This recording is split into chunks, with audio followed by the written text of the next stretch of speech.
Pregnant wife called for help during labor. The millionaire was shocked to see his ex-wife giving birth to his quadruplets.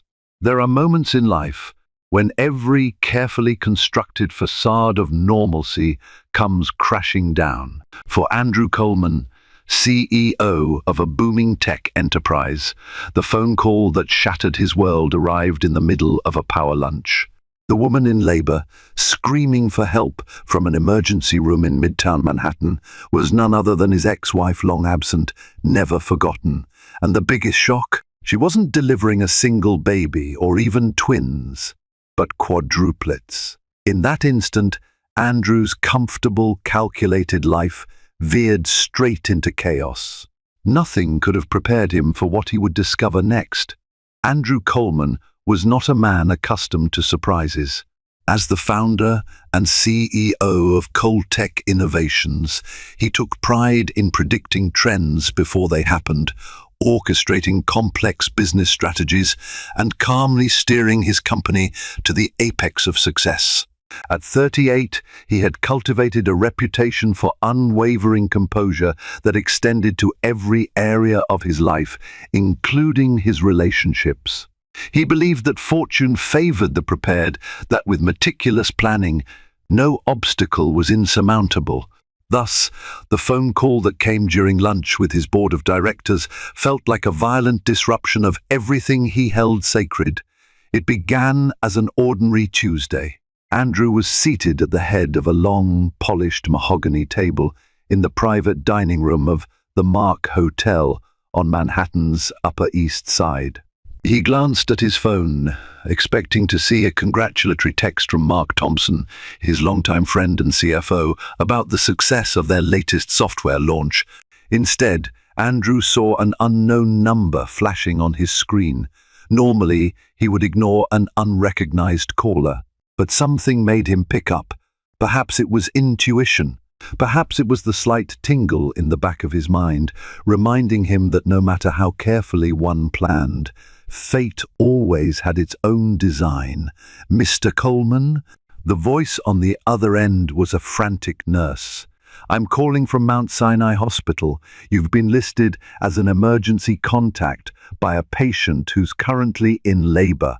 She specifically asked for you. She's in distress." Andrew nearly dropped his phone. He had no children, no pregnant relatives, no friends expecting babies who would name him as an emergency contact. 1,000 questions collided. He managed only one. "Who is she?" The nurse paused, lowering her voice. "Her name is Delilah Carter." That name struck him like a thunderbolt. Delilah was his ex-wife, the woman he had loved and lost 3 years prior. They had ended their marriage under painful circumstances that were never fully resolved. In all that time, they had barely spoken a word. He stared at the expectant faces around the table, his board of directors waiting for his verdict on a new acquisition plan. Life had just thrown him a curveball he could not have seen coming. Andrew bolted from the table, stumbling through an apology about a family emergency. As he rushed outside, dread twisted in his stomach. Delilah was having a baby. Why had she kept this hidden for so long? Another shock awaited. The nurse quickly added that Delilah was expecting quadruplets. 4 babies. The knowledge drained all blood from Andrew's face as he hurried into a waiting black SUV. It was inconceivable. Was he the father? How could that even be possible if they had parted ways 3 years ago? On the drive to Mount Sinai, Andrew's mind replayed the last conversation he had shared with Delilah. How had their once passionate love story derailed? They'd met in college at Columbia University. She was an English literature major with a passion for Renaissance poetry, while he was a business prodigy already making waves in the tech world. Their relationship was like a star burning at both ends, luminous but destined for a short life unless carefully nurtured. They married young, achieving a union fueled by an intensity that recognized no boundaries. Yet, over time, Andrew's relentless ambition overshadowed everything else. Delilah felt unseen, her dreams of being a writer drowned out by the 24/7 demands of Andrew's rising empire. They argued, they tried therapy, but nothing stuck. When Delilah walked out, leaving only a farewell letter on the granite kitchen island, Andrew had felt betrayed. He was not the type of man who allowed people to simply exit his life unannounced, but in Delilah's case, he let her go, fearful of the damage he might do if he tried to cage her further. For 3 years, he heard nothing. Now she was calling from a hospital bed, about to bring quadruplets into the world, and had apparently listed him, her ex-husband, as the emergency contact. If the children were truly his, it meant that something far more mysterious and complicated had been unfolding behind the scenes. Andrew's mind was a whirlwind of speculation as he reached the hospital. Andrew Coleman prided himself on his ability to anticipate events before they happened. As the highly respected CEO of Coltech Innovations, he spent years predicting market shifts and devising forward-thinking strategies that made his company a powerhouse in the tech world. Little did he know that a single unexpected phone call on an otherwise uneventful Tuesday afternoon would undermine his sense of control and change his life forever. He was in a private dining room at the Mark Hotel in Manhattan, hosting a power lunch for several key board members and potential partners. The polished mahogany table was laden with untouched plates of seared salmon, wilted greens, and half-finished glasses of sparkling water. Andrew himself was meticulously dressed in a charcoal suit, every detail speaking to his usual poise. On the walls, modern art pieces complemented the discreet elegance of the room. It was the perfect setting for a high-stakes business discussion, and Andrew thrived on such occasions. Yet even as he presented revenue projections and fielded complex questions about future expansions, a flicker of unease nagged at him. He had no tangible reason to feel unsettled, but the sensation lingered like a distant alarm he couldn't quite shut off. Moments later, when his phone buzzed, the entire room fell silent. Everyone there knew Andrew rarely allowed interruptions, especially not in the middle of an important meeting. His brow furrowed slightly at the unknown number. Something compelled him to excuse himself and answer. "Mr. Coleman?" A woman's voice crackled on the other end, breathless and tense. "I am calling from Mount Sinai Hospital. You've been listed as an emergency contact by a patient who's currently in active labor. She's asking for you specifically. She seems to be in distress." Andrew's grip on the phone tightened. "I'm sorry. There must be some misunderstanding. I have no pregnant relatives or—" He paused, his heartbeat quickening. "Who's the patient?" "She's identified as Delilah Carter," the nurse said, her tone cautious. "She told us you're her ex-husband and that we had to call you." All color drained from Andrew's face. Delilah. They had divorced 3 years ago after a turbulent and short-lived marriage. He had no idea she was even back in New York, let alone giving birth.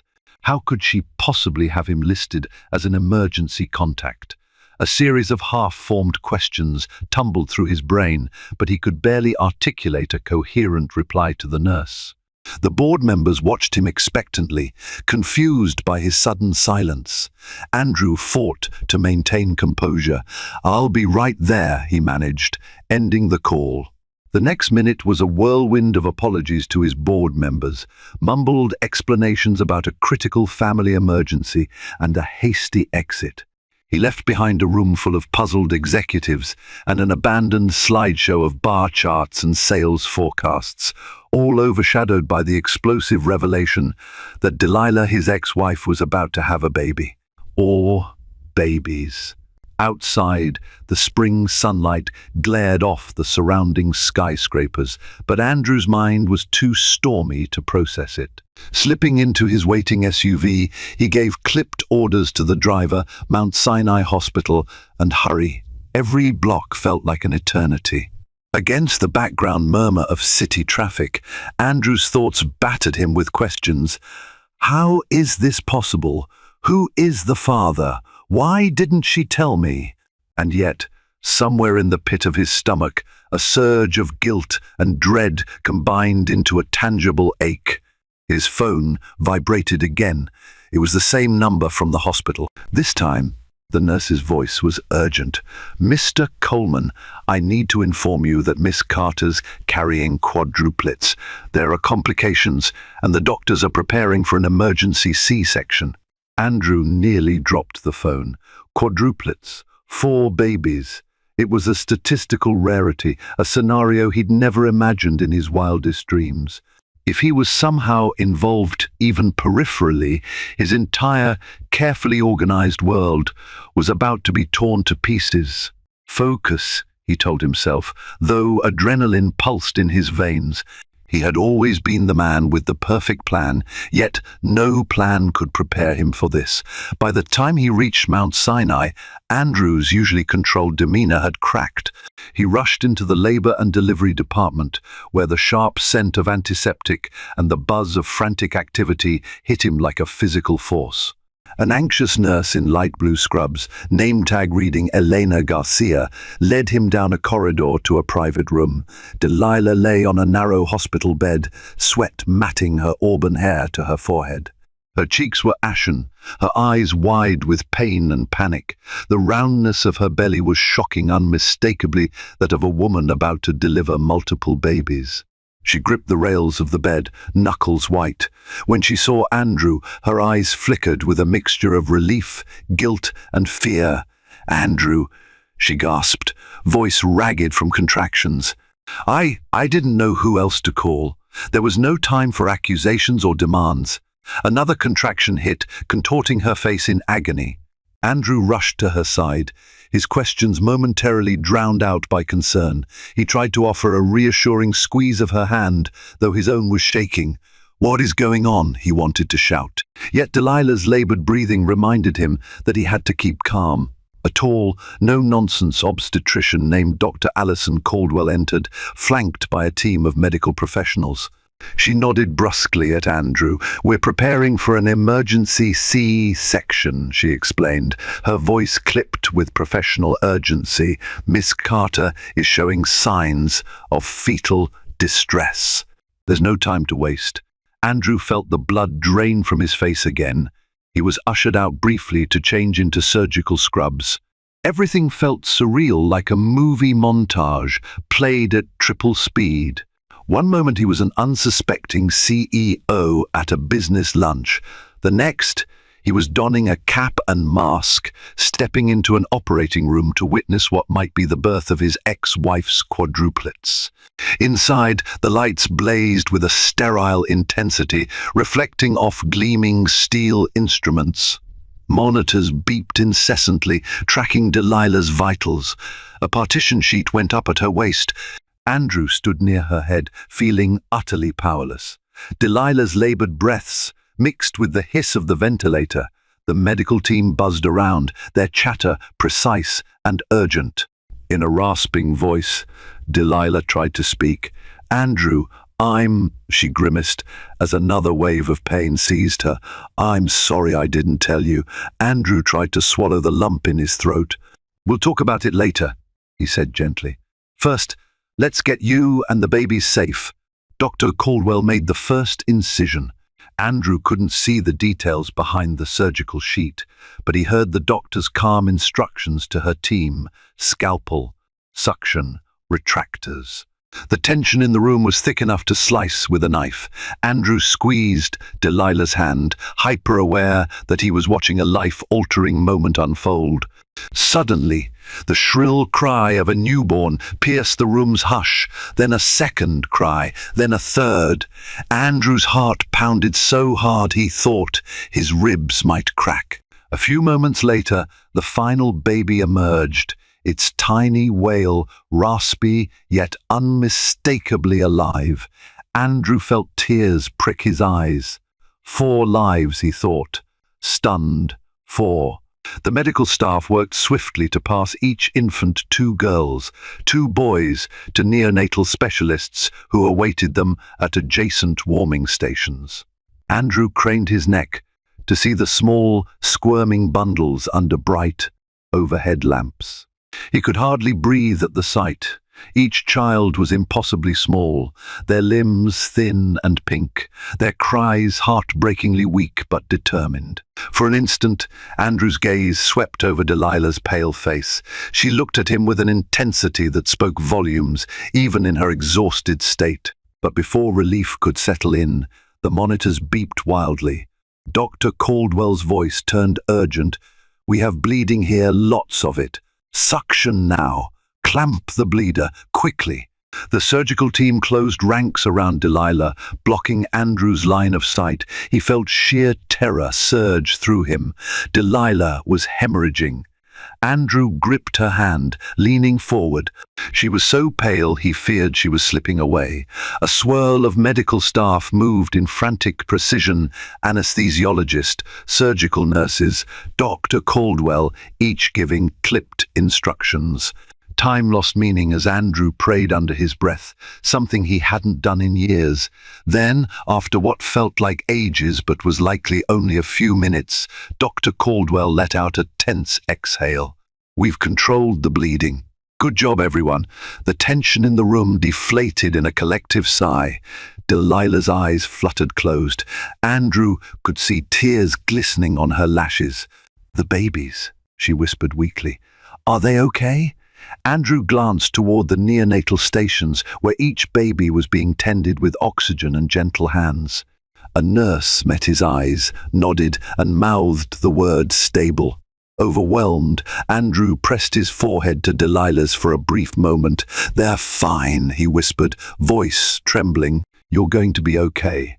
In that charged space of antiseptic lights and quiet relief, Andrew understood that his life had just shifted irrevocably. 4 newborns, an ex-wife he never stopped caring for, and a swirl of buried secrets that had driven them apart. As the medical team prepared to move Delilah to recovery, Andrew tore his gaze from her just long enough to glance at the tiny forms of the quadruplets. How is any of this real? He wondered.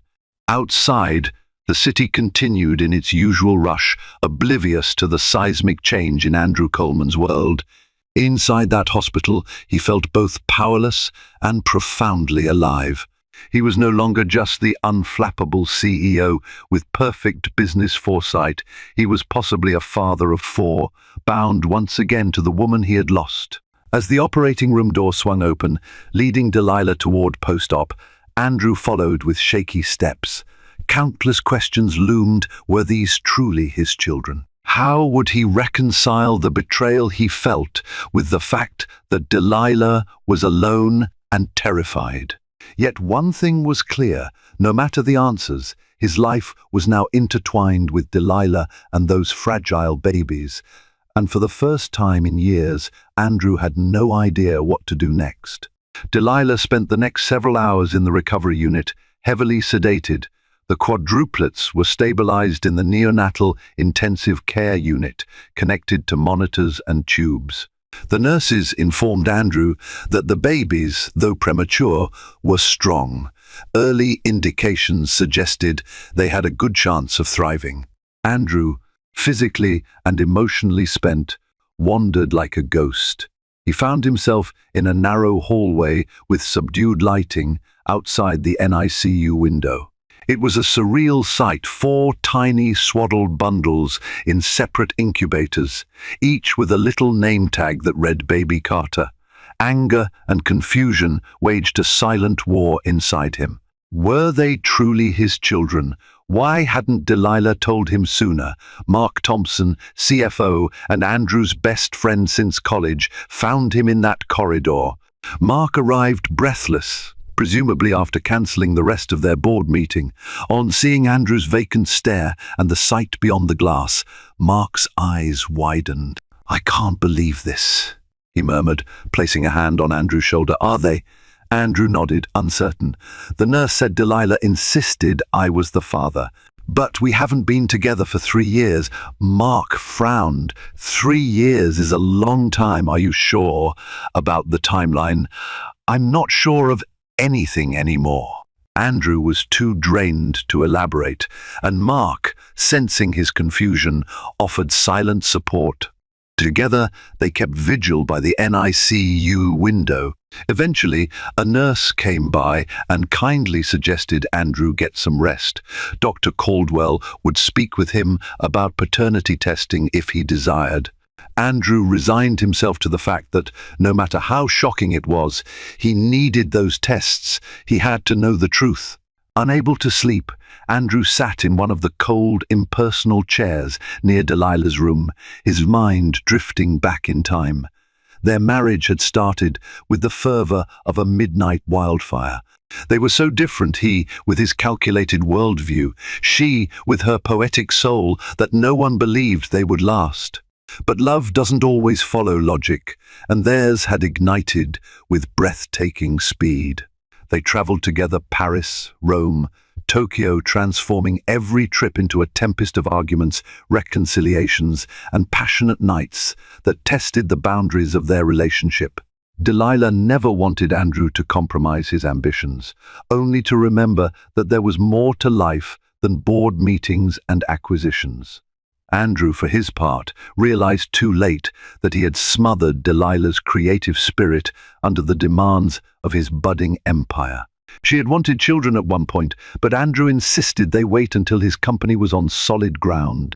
He promised her that once his product line launched, once they secured a big investor, once his brand gained traction, then they would talk. Always once something else was accomplished. Those once moments piled up like a fortress. No wonder Delilah eventually felt locked out. He recalled one of their last nights together, when a heated argument ended with Delilah packing her suitcase. She believed he would follow her, but Andrew had been too proud. The next morning, she was gone. The divorce paperwork arrived a month later. The only silver lining was how amicably they parted on paper. They signed the documents, parted assets, and moved on with their separate lives, each trying in vain to erase the memory of the other. Morning sunlight streamed through the hospital's tall windows, casting long rectangular patches of brightness on the waiting area's floor. Andrew, bleary-eyed and tense, made his way into Delilah's room, where she was now partially awake. Her skin was pallid, and the fourth line dripping fluid into her arm, and monitors tracked her vitals. He gingerly took a seat next to her bed. She gave him a frail smile that revealed a storm of shame, regret, and reluctant hope. "I see you're still here," she said in a hushed tone. Andrew's voice was barely more than a whisper. "I'm not going anywhere until I have answers." Delilah swallowed hard, her eyes brimming with tears. "I owe you so many explanations. But first, how are the babies?" "Alive, stable in the NICU. Doctors say they're strong despite being early. Do you mind telling me how they might be mine? We parted 3 years ago. It doesn't add up." Delilah looked away, as though she couldn't bear his gaze. "After the divorce, I left New York. I traveled, trying to find myself. But after a year, I came back quietly. I kept tabs on you, your company, your successes. I even attended one of your public speaking events, but you never saw me. Then, one night, about 8 months ago, we ran into each other." Andrew's brow furrowed. "No, we didn't," she nodded. "You just don't remember it. You were attending a party with Mark. He introduced you to some potential investors. I had been invited by a mutual acquaintance, likely by accident. I saw you there, near the bar, on your 3rd or 4th drink. You were upset. I think you'd just broken off your engagement with that woman from London. I forget her name." Andrew's mind raced. He remembered a messy breakup with a socialite named Madison Green, but the timeline was murky. He also recalled a boozy night at the Gramercy Park Hotel bar, but everything after midnight was a haze. "We talked," Delilah continued, "and you asked me to have a private conversation on the rooftop. We, ended up doing more than just talking. I left before you woke up the next morning. I convinced myself it was a moment of weakness. I knew it would complicate your life. I already felt guilty for the pain our marriage had caused, and I didn't want to disrupt you again if it was nothing more than a drunken memory for you. So I walked away, planning never to tell you. Andrew struggled to steady his breathing. Fragments of that night came back in disjointed flashes, the rooftops' colored lights, the city skyline twinkling. A passionate kiss. He had assumed it was a dream. "Why didn't you tell me?" he asked, voice cracking with anger and hurt. "I had a right to know. I was scared," Delilah admitted, tears tumbling down her cheeks. "I had no money, no stable job. I was living in a cramped studio in Queens. When I found out I was pregnant, and with quadruplets, I couldn't believe it. Every day, I told myself I should call you. But then your company had that big IPO, your face was on every magazine cover. Rumors swirled about a new relationship. I felt like an intruder into your perfect world. So I waited until I was forced to come to the hospital alone. When the complications started, they asked for an emergency contact. I couldn't think of anyone else but you." Andrew sat rigid. Emotions warred within him, rage at the secrecy, sorrow at Delilah's isolation, an inexplicable sense of joy at the thought of fatherhood. "I would have been there for you," he murmured, voice thick with emotion. "I'm not a monster." Delilah sobbed. "I know. I'm so sorry, Andrew." The tension in the room was unbearable. Their gazes locked, each searching for clues as to how to proceed. Finally, Andrew stood up, letting out a shuddering breath. "We'll do a paternity test," he said softly. "But if they're mine, I'm in. 100%. A flicker of relief crossed Delilah's eyes, though the guilt lingered.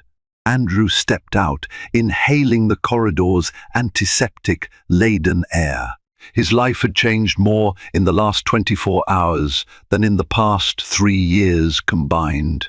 Over the next 2 days, Delilah recuperated slowly, and Andrew spent hours juggling phone calls, board members, investors, and journalists asking why the CEO of Coltech had disappeared at such a crucial time. Andrew responded vaguely about a family emergency, refusing to elaborate.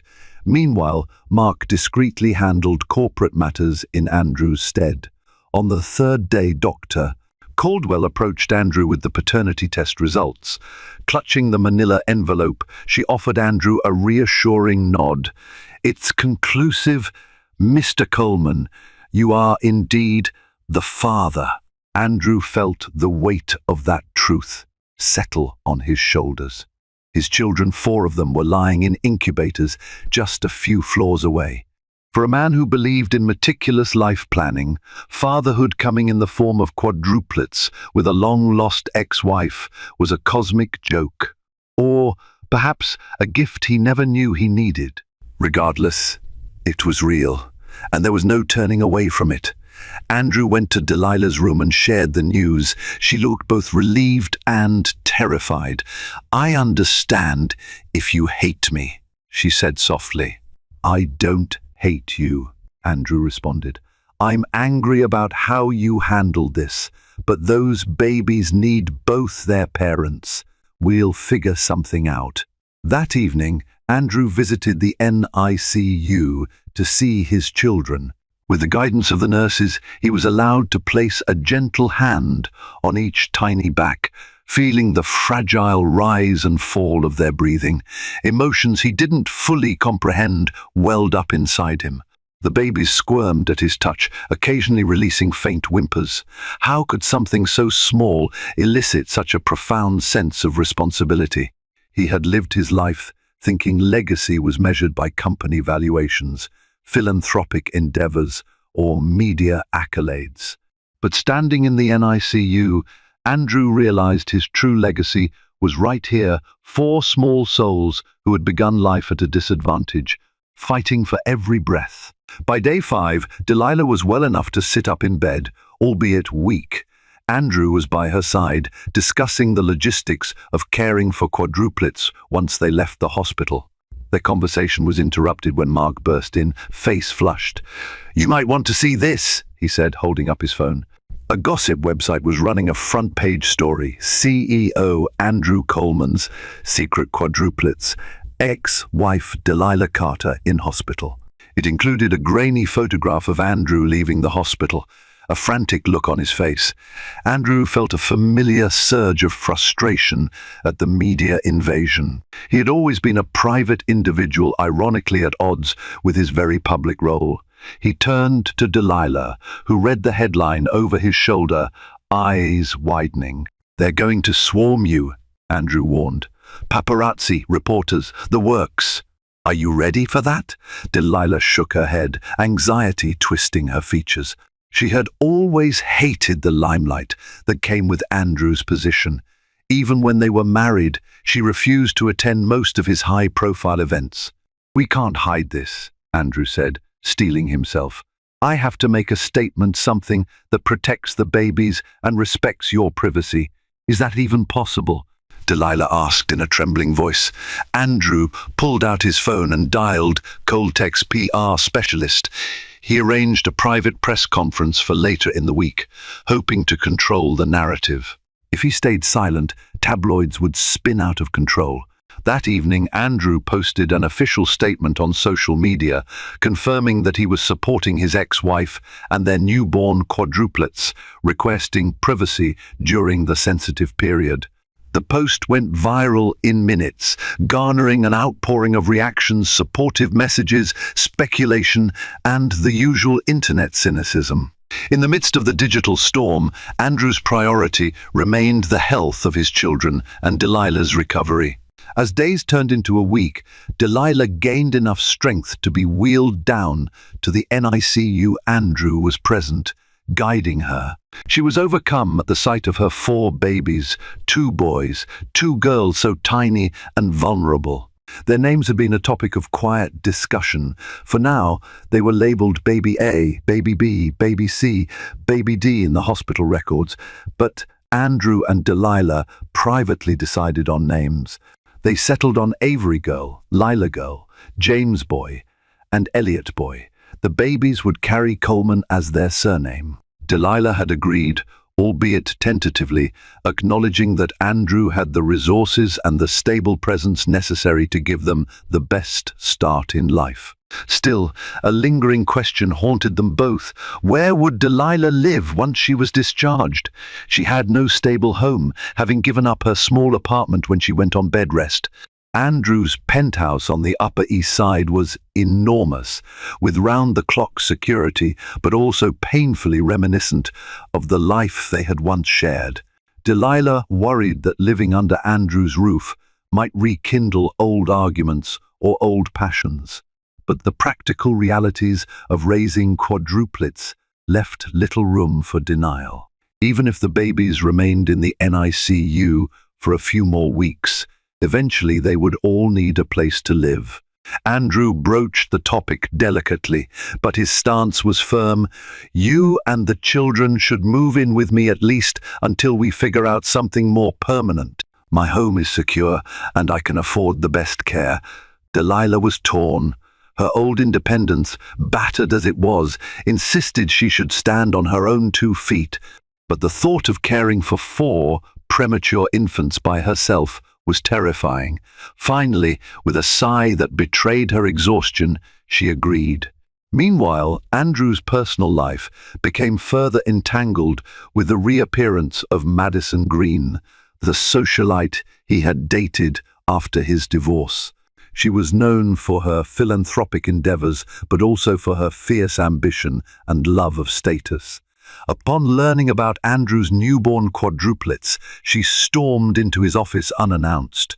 "Andy, darling," she drawled, using the nickname he hated. "This is quite the shock. How are you handling the news?" He eyed her warily. "I'm managing." Madison perched on the edge of his desk, crossing her long legs. "I don't know why you never told me you were still seeing Delilah behind my back." Andrew stiffened. I wasn't seeing her. It was a single night that took place before you and I were ever serious, Madison. She shrugged, unconvinced. And now you're saddled with 4 kids and a woman you used to love. What does that mean for us? Andrew sighed. There is no use, Madison. Whatever we had ended months ago, well before this happened. Anger flashed in her eyes. You think you can discard me like some old toy just because your ex shows up with a litter of babies? I was willing to overlook a lot, but I won't be humiliated. Before Andrew could reply, Madison stormed out, leaving him with a hollow feeling in his chest. The last thing he needed was a vengeful ex stirring up scandal. His entire world was already precariously balanced on the edge of an emotional chasm.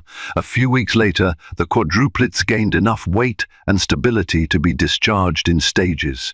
The day they brought the first 2 home, Avery and Elliot, was both joyous and terrifying. Delilah was released from the hospital at the same time, still weak and requiring follow-up visits. A specialized team of neonatal nurses accompanied them to Andrew's penthouse, ensuring the babies were transferred without incident.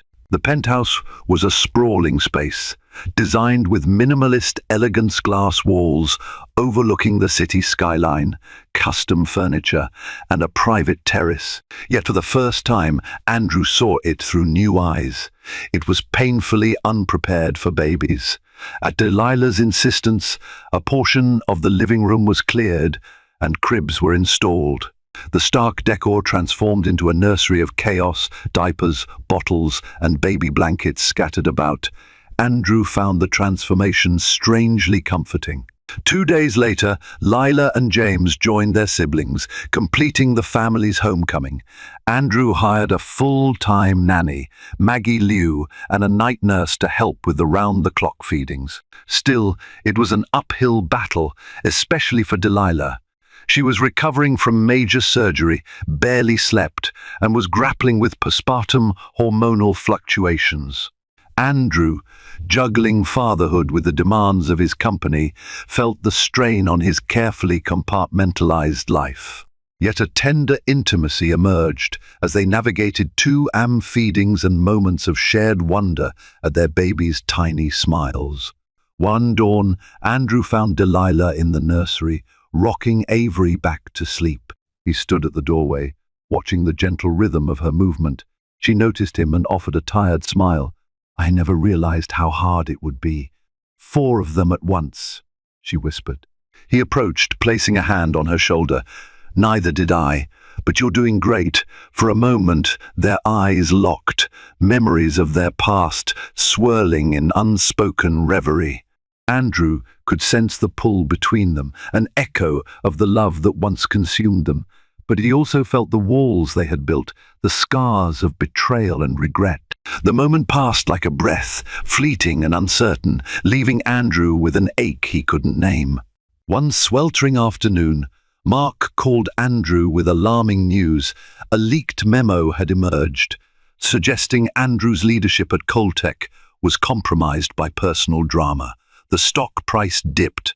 Anonymous insiders alleged Andrew was neglecting his duties to play family man. Investors were skittish. The board demanded an urgent meeting. Andrew felt the pressure mount. He had been working from home to be near Delilah and the babies, managing conferences via video calls. He assured the board that Coltech's operational stability was intact and that Mark was overseeing daily operations. Yet rumors persisted of a possible coup. Some board members felt Andrew's paternal obligations jeopardized the company's future. Determined to address the matter, Andrew called for a full board assembly at the corporate headquarters. He prepared meticulously, compiling performance metrics that showed the company continued to grow despite his partial absence. On the morning of the meeting, Andrew looked in on the quadruplets before he left. Delilah, bleary-eyed, sat in the living room, feeding James a bottle. She offered Andrew a wan smile. "Good luck," she murmured, her voice thick with exhaustion. "I'll need it," Andrew replied. He wanted to lean down and kiss her forehead, but old hesitations held him back. Instead, he simply left, shoulders squared, mind steeled for battle. The boardroom was cold, both literally and figuratively. Andrew strode in, commanding presence in a charcoal suit. Mark stood near a projector screen, ready to assist. The board members wore a mixture of expressions, some supportive, some critical. Andrew began his presentation, systematically dismantling the notion that his personal life was causing a decline in performance. Quarterly earnings were up by 7%. New partnerships were flourishing, and the next phase of product rollout was on track. Yet one board member, a man named Conrad Price, was openly hostile. "Your lack of focus is concerning," Price said, leaning forward in his chair. "We've invested in your vision, Andrew, not in your personal life. How can we trust you to navigate the company's future when you're dealing with 4 infants at home, plus an ex-wife?" Andrew's jaw tightened. "I understand your concern, Conrad. But if these numbers don't speak for themselves, let me make this clear. I remain fully committed to Cold Tech. My personal responsibilities do not negate my professional duties. I have a capable team, including Mark Thompson, who ensures that no operational detail is overlooked." The debate raged on, culminating in a vote of confidence. Although some members like Conrad Price abstained or voted against Andrew, the majority stood with him. The motion for a leadership change was defeated. Andrew left the boardroom feeling victorious, albeit drained. That night, Andrew returned home to chaos. The quadruplets had all taken ill with a minor viral infection, causing fevers, incessant crying, and parental panic. Delilah looked frantic, her hair disheveled, tears staining her cheeks. "I was about to call you," she managed, voice cracking. Andrew stepped in, quickly handing his jacket to the nanny and rolling up his sleeves. They checked temperatures, administered doctor-approved medicine, and soothed the little ones until their cries subsided.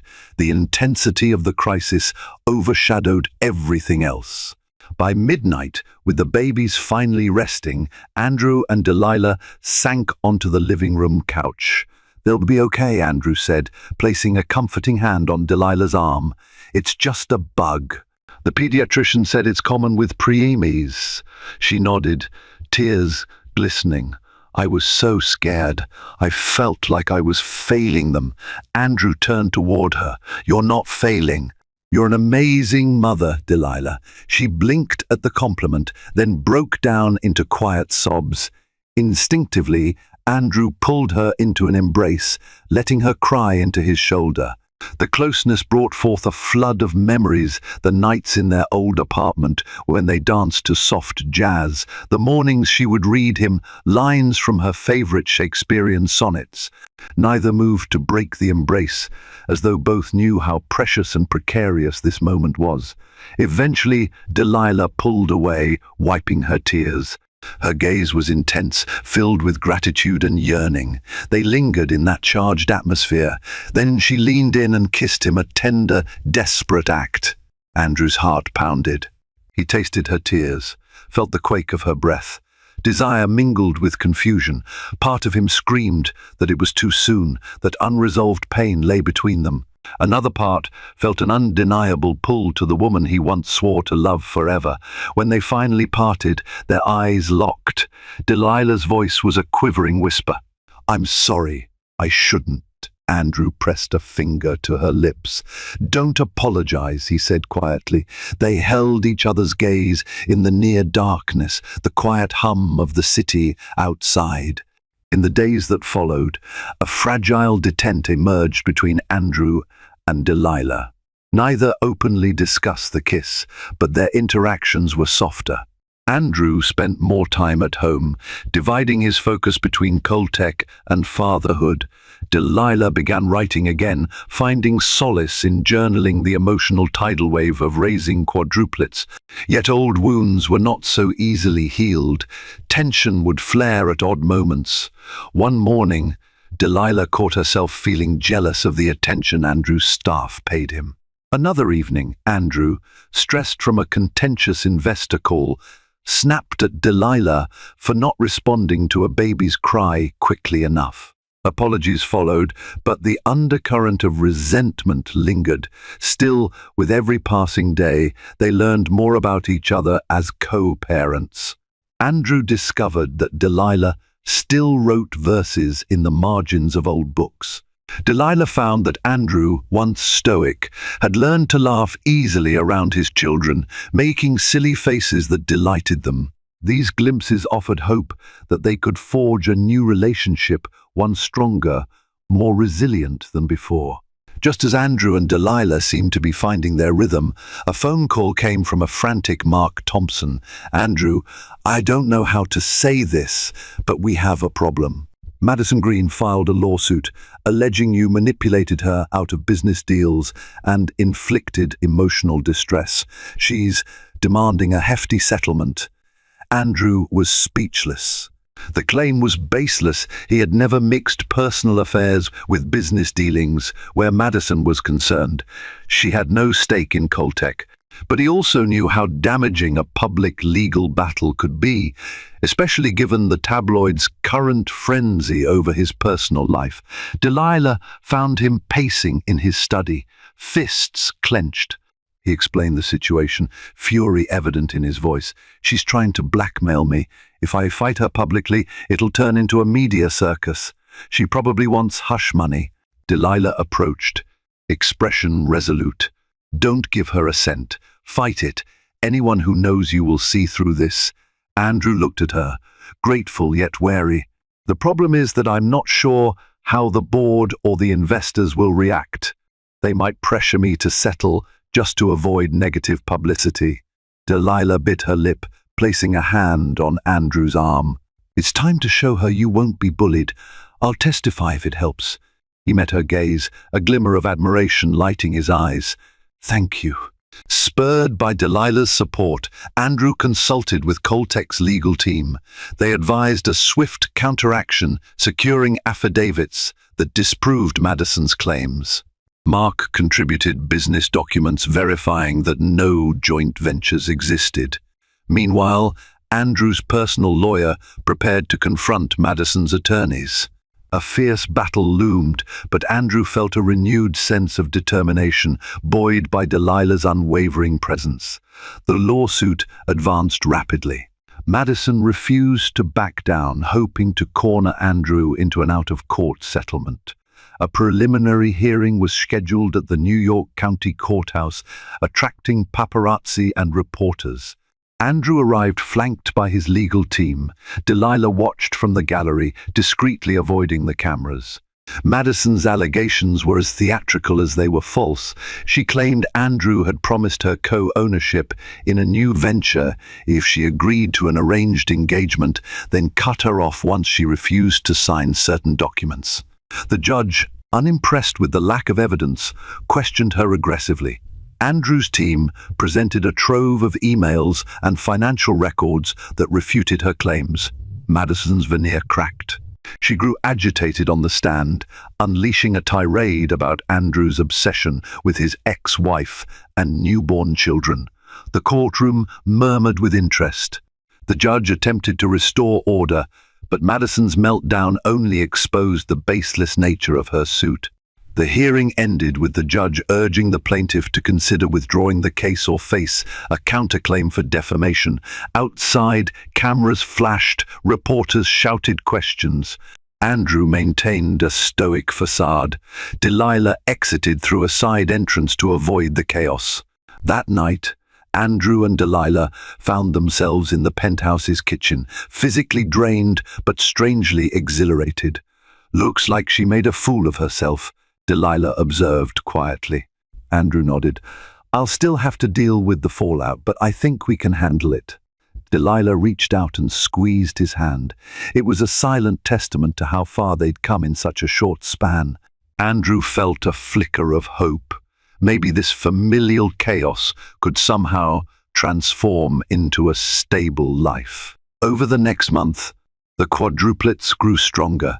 hitting milestones under the watchful eyes of Andrew, Delilah, and the dedicated team of nannies and doctors.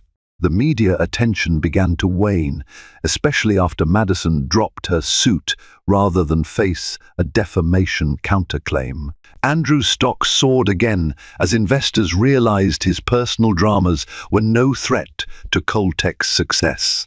Yet, the real success story happened behind closed doors at the penthouse. Delilah discovered a maternal strength she never knew she had. Andrew discovered a paternal devotion that transcended all business concerns. Late-night feedings became family bonding times. Rattles and lullabies replaced the incessant hum of corporate calls. One afternoon, Andrew returned home early with a surprise. He guided Delilah to the study, where a brand-new laptop and a stack of classic literature awaited her. "You once told me you wanted to write a novel," he said softly. "I know the babies keep you busy, but when they nap, maybe you can start drafting. You have a gift. Delilah, I don't want you to lose it." She stared at the items on the desk, tears filling her eyes. "Andrew, this is so thoughtful, thank you." He shrugged, offering a half-smile. "I'm just trying to make up for lost time." They stood there, inches apart, the unspoken question lingering. Were they ready to rekindle their relationship? There was no easy answer, but the tenderness in their eyes suggested they were willing to try. Summer arrived, bringing balmy nights and the sweet promise of new beginnings. The quadruplets, now nearing 6 months old, were rolling over and babbling, filling the penthouse with laughter and squeals. Andrew arranged for a small gathering on the rooftop, just close friends and family, to formally introduce his children to the people who cared about them. Mark and his wife attended, toasting the babies with gentle coos. Dr. Caldwell stopped by, proud of how far her patients had come. Delilah's parents, initially estranged due to the messy divorce, arrived with tearful hugs for both Andrew and Delilah. As the sun dipped below the skyline, bathing the rooftop in golden hues, Andrew asked everyone to gather around. He took a small box from his pocket. Delilah, holding baby Lila, looked puzzled. A hush fell. The babies babbled in the background, seemingly sensing something momentous was afoot. Andrew cleared his throat, his voice steady but tinged with emotion. "Delilah Carter, we've traveled a twisted, painful path, but you gave me 4 miracles and reminded me that life isn't all about success or failure. It's about love, family, and resilience. I know we're not the same people we were when we first married, but I'd like to try again. Will you marry me again?" A stunned silence followed, broken only by the soft sniffles of Delilah's mother.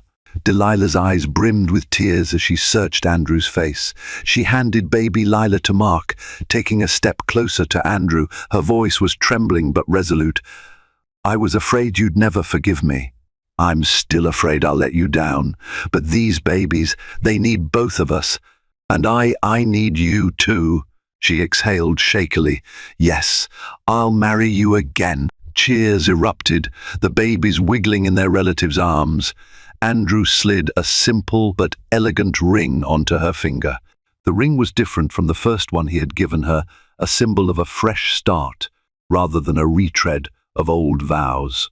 They sealed their engagement with a kiss, fireworks blooming in the sky above Manhattan, or so it felt. The wedding took place 3 months later in Central Park, a small gathering in a secluded garden. This time, it was not about lavish displays of wealth. Instead, it was about intimacy and authenticity. Delilah wore a flowing white gown that accentuated her post-pregnancy curves, radiant as she walked down a makeshift aisle lined with rose petals.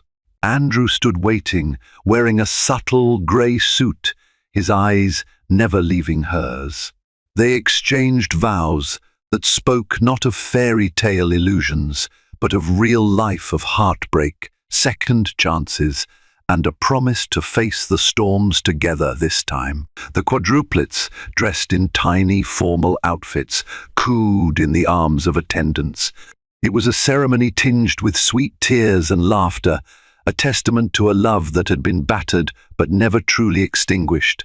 The newly formed Coleman family settled into a routine that involved board meetings by day, bedtime stories by night. Delilah gained a following on social media for her raw, unfiltered takes on motherhood and her reflections on marriage 2.0.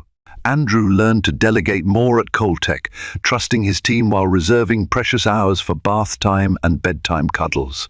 Over time, the quadruplets each displayed distinct personalities. Avery was adventurous, Lila was serene, James was observant, and Elliot was mischievous. Whenever Andrew looked around the dinner table, now strewn with sippy cups and half-eaten plates of mashed vegetables, he felt a sense of completion he had never before experienced. Delilah often caught his eye, smiling in recognition of the chaotic bliss they had stumbled into.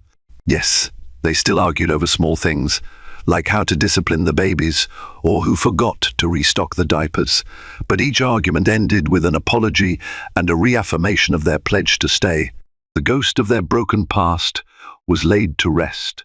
They had, in every sense, come full circle from a bitter divorce to an unforeseen quadruple miracle, from denial and secrecy to acceptance and public scrutiny. Their journey was not a perfect fairy tale, but a testament to real-life drama, shaped by flaws, redeemed by love, sealed in a second set of vows. In the hustle and bustle of Manhattan's skyline, the Coleman family finally found their home. All the tension, heartbreak, and shocking surprises forged a bond none of them could have anticipated. Delilah and Andrew, once torn apart by ambition and regret, discovered that the true measure of love lies not in perfection but in resilience, staying when it's easier to walk away. Their quadruplets, born amidst secrecy and crisis, became the living proof that life's most extraordinary blessings can emerge from life's darkest moments. Andrew's carefully ordered world expanded to embrace midnight feedings, hospital rooms, and an unbreakable promise of family. Delilah reclaimed not only her creative voice, but the affection and support she had always longed for. Their journey was far from simple, but it was authentic and real, reminding us all that second chances are possible. If you enjoyed this story, remember to like, share, and subscribe to the channel for more captivating tales that celebrate love and life's unexpected twists. The sound you just heard wasn't a celebration. It was the starting pistol for the complete and utter demolition of a billionaire's life.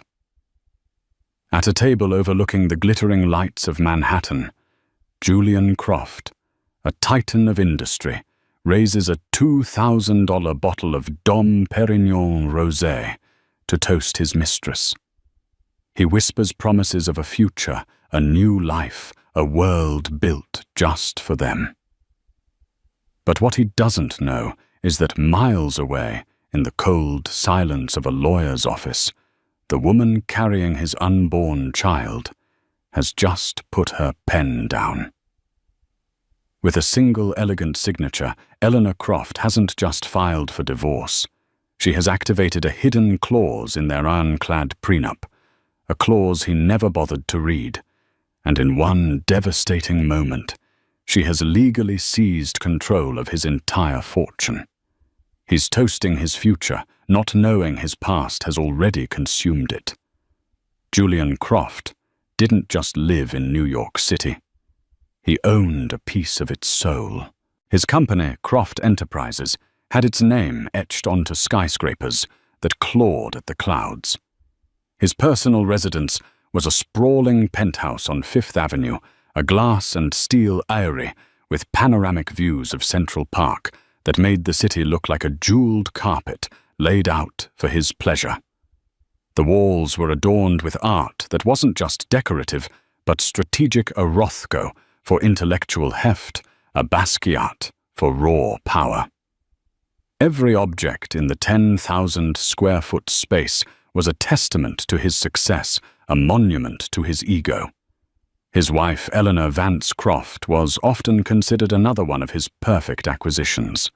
She was the daughter of old money, possessing a quiet classical beauty and a degree in art history from Yale that made her the perfect hostess. She could discuss Renaissance sculpture with the same effortless grace she used to manage a staff of 12. To the outside world, they were the ultimate power couple, his ruthless ambition balanced by her refined elegance. They were a feature in Vogue, a name whispered with envy at charity galas, the embodiment of the Manhattan dream. But inside the gilded cage, the gold was cold to the touch. Julian saw Eleanor not as a partner, but as a curator for his life. She managed the home, the social calendar, and his public image, all with a flawless efficiency that he simply expected. Their conversations had long ago dwindled from shared dreams to logistical briefings. "The fundraiser for the Met is on Thursday, Julian," she'd say, her voice calm and even as she adjusted a floral arrangement. "I've confirmed our table. You'll be seated next to Senator Thompson." "Good. Make sure my tuxedo is pressed." "The one with the silk lapels," he'd reply, not looking up from the glowing screen of his tablet, where stock tickers scrolled like a digital waterfall. He spoke to her with the same clipped tone he used with his executive assistant. For 5 years, Eleanor had played her part. She had mistaken his initial ambition for passion, his possessiveness for love. She had believed that beneath the armor of the corporate raider was a man she could build a life with. But the armor was all there was. He was a man who collected beautiful things, art cars companies, a wife, and expected them to remain flawless and silent. The loneliness was an entity in itself, a constant, silent guest in their cavernous home. She'd walk through the marble hallways, her footsteps echoing in the silence, and feel like a ghost in her own life. The only warmth she found was in the small sunroom she had converted into her personal library, a place filled with books and plants that felt alive in a home that was otherwise a sterile museum.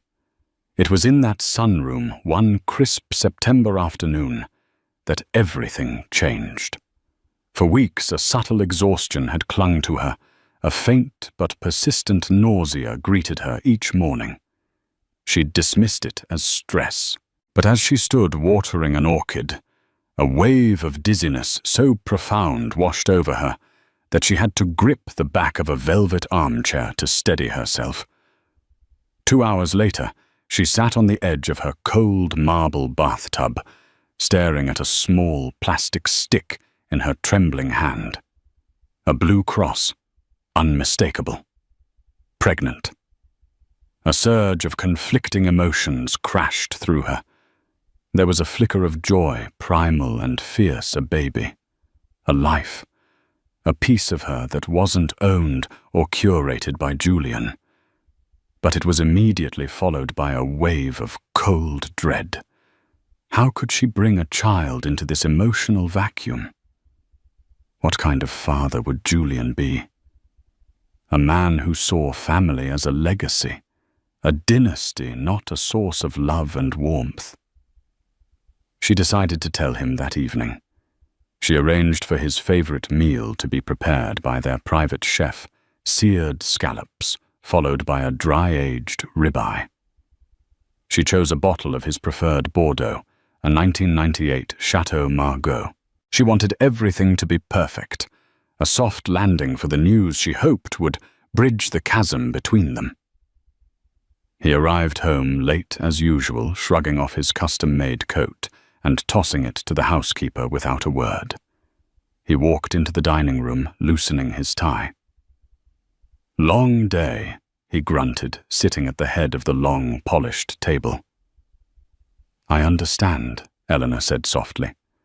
"I was hoping we could talk. Is it about the gala? Because I already told you I can't sit through another one of your cousin's rambling speeches." "No, it's not about the gala," she said, her hands clasped in her lap. "It's something important, something personal. The chef served the scallops. Julian picked at his eyes already drifting back to the phone he had placed on the table beside him. "Just tell me, Eleanor. I have an early call with the Tokyo office." Taking a deep breath, she looked directly at him, her heart pounding. "Julian, I'm pregnant." The silence that followed was heavy and absolute. He stopped chewing. He slowly placed his fork down and truly looked at her for the first time all evening. But the expression in his eyes wasn't joy or shock or even curiosity. It was calculation.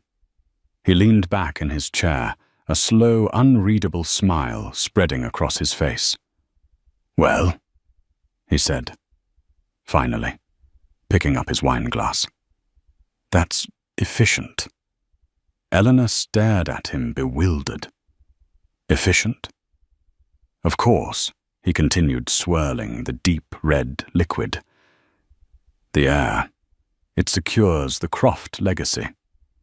Good timing, actually. We can announce it in the winter issue of Vanity Fair. It's good for the brand." He took a sip of wine, his gaze distant, already planning the press release.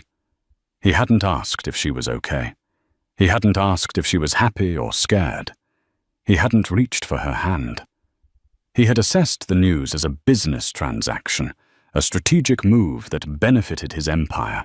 In that moment, watching him process the creation of their child as a public relations opportunity, the last fragile thread of hope Eleanor had been clinging to, snapped. The love she thought she had for him, the love she had been trying to revive for years, curdled into something else. It was a cold, hard certainty. She was not his wife. She was his asset. And now she was carrying his most valuable asset yet. The gilded cage had just become a nursery, and she knew with terrifying clarity that she had to find a way out. Not just for herself, but for the tiny, innocent life growing inside her. Julian Croft's affair began, as many do not, with a thunderclap of passion, but with the quiet hum of mutual appreciation for beautiful, expensive things. The object of that appreciation was Serafina Monet. She wasn't a vapid model or a wide-eyed young intern. Serafina was a force of nature in her own right, the owner of a chic, minimalist art gallery in Soho called Monet Modern. She was sharp, ambitious, and possessed a predator's instinct for weakness. She had dark, expressive eyes, a mane of raven hair. She wore in a deliberately messy style, and a laugh that was low and smoky. She dressed in avant-garde European designs that made Eleanor's classic Chanel suits look quaint and matronly. Where Eleanor was old money grace, Serafina was new money hunger. She didn't just sell art. She sold a lifestyle, an illusion of being on the cutting edge of culture, and men like Julian were her primary clientele. They met when Julian was looking to acquire a major piece by a rising German artist. Serafina handled the acquisition. She wasn't just a dealer. She was a connoisseur of men like him. She understood that for Julian, art wasn't about emotion. It was about conquest and investment. During their initial meetings, she never flirted overtly. Instead, she engaged his intellect, his ego. She praised his discerning eye and his bold acquisition strategy.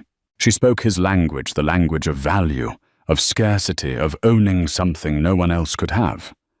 "Most collectors are just decorating," she told him one afternoon in her gallery, a cavernous white space where a single unsettling sculpture stood in the center. "They want something to match their sofa. You, Julian, you're building a collection. You're shaping the market." He was hooked. Here was a woman who didn't just admire his wealth. She admired the mind that had built it. She saw him, he believed, as the visionary he saw himself as. Their professional meetings soon bled into personal ones. A discussion over a painting would turn into a long lunch at Balthazar, where her hand would linger on his arm a second too long. A late-night call about an auction would dissolve into intimate conversations about their ambitions. She created a world for him that was an antidote to the sterile perfection of his life with Eleanor. With Serafina, he felt adventurous, rebellious. She'd take him to underground art shows in Brooklyn, to exclusive speakeasies he didn't know existed. She made him feel like he was still a hunter, not just a king sitting on his throne. The physical affair started on a business trip to Art Basel in Miami. In the humid, hedonistic atmosphere of the city, away from the prying eyes of New York society, they fell into bed. For Julian, it was a release, a confirmation of his power and desirability. For Serafina, it was the closing of a deal that had been months in the making. She was the perfect mistress. She was demanding in a way that fed his ego, demanding expensive gifts, lavish trips, and exclusive access. But she never demanded the one thing he couldn't give legitimacy. She never complained about being the secret. In fact, she seemed to revel in it. Poor Eleanor, she'd say, with a smirk tracing the line of his jaw, as they lay in a suite at the Faena Hotel. Does she even know how to have fun? Or does she just organize it? Julian would laugh, the comment stroking his justification for the affair. He told himself he wasn't destroying his marriage. He was simply supplementing it. Eleanor was for legacy, for stability, for the public-facing brand of Julian Croft. Serafina was for him. She was his reward for the pressures of his life. He showered her with gifts. A rare Patek Philippe watch, a vintage convertible, a black American Express card with no limit linked to a private holding company to keep it off his main accounts. He was meticulous, he thought, in covering his tracks. He used burner phones, booked hotels under pseudonyms, and had his driver take convoluted routes. He was the master of his universe, and he believed he could compartmentalize his life with the same ruthless efficiency he applied to his business portfolio. He never once considered the emotional toll on Eleanor, because he had long since stopped seeing her as a person with a rich inner life. She was a system that worked. One doesn't worry about the feelings of a system, only its function. And as long as his home ran smoothly and his public appearances were flawless, he assumed the system was content. The announcement of Eleanor's pregnancy barely registered as a complication to his affair. If anything, it made his compartmentalization feel even more justified. Eleanor was now fulfilling her primary function, producing an heir. That was her world. His world, the one where he felt truly alive, was with Serafina. A week after he'd learned he was to be a father, he was with Serafina at her Soho apartment, a loft space that was as sharp and stylish as she was. He had brought her a bottle of Cristal champagne to celebrate the closing of a massive deal. To us, Serafina purred, clinking her glass against his, and to all the beautiful things we're going to acquire together. To us, he repeated, his eyes dark with desire. He pulled her close, the city lights twinkling behind them. I have a surprise for you. I'm taking you to Paris next month, a private suite at the Ritz. Her eyes lit up. This was what she wanted. The trips, the jewels, the proximity to power. She kissed him deeply, a calculated performance of passion. And what will you tell the wife? She whispered against his lips. A business trip, a conference in Geneva, he said, dismissively. She doesn't ask questions. She knows her place. He believed it absolutely. He believed Eleanor was at home contentedly planning a nursery, blissfully unaware of his other life. He saw himself as a master puppeteer, pulling the strings of his two separate worlds, never imagining that one of his puppets was about to cut her own strings and burn the entire stage to the ground. He was so confident in his deception, so blinded by his own arrogance, that he never saw the first unraveling thread. And it was a thread he had left dangling himself, a small, seemingly insignificant charge on a credit card statement. A charge for a gallery he thought his wife would never, ever have a reason to notice.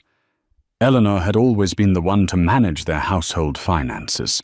It was a role Julian had delegated to her early in their marriage, not because he trusted her implicitly, but because he considered it tedious administrative work beneath his station.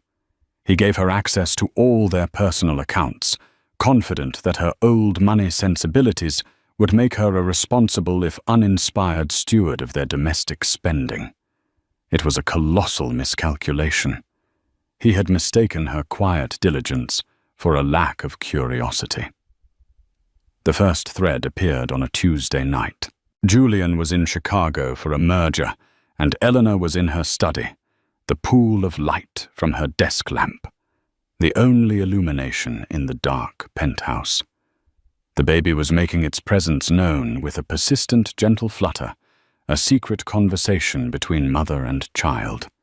She was reviewing the monthly statement for their primary joint Amex account, a task she performed with meticulous care. She scanned the columns of figures Saks Fifth Avenue, the private chef's services, a donation to the Philharmonic, the usual rhythm of their opulent life. And then she saw it. A charge for $75,000. The vendor was listed as Monet Modern. Eleanor paused. She knew every major art dealer in the city and beyond. She had never heard of this one. It was a significant amount too large for a casual purchase. Julian hadn't mentioned acquiring a new piece. In fact, he'd recently complained about the art market being overvalued. Curiosity piqued. She opened her laptop and typed the gallery's name into the search bar. The website was sleek and aggressive, filled with the kind of abrasive conceptual art Julian had always professed to hate. He called it pretentious junk. He favored established masters' blue-chip assets.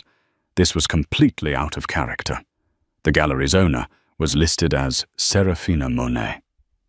A photo showed a striking woman with dark, challenging eyes standing beside a sculpture that looked like a tangle of rusted metal.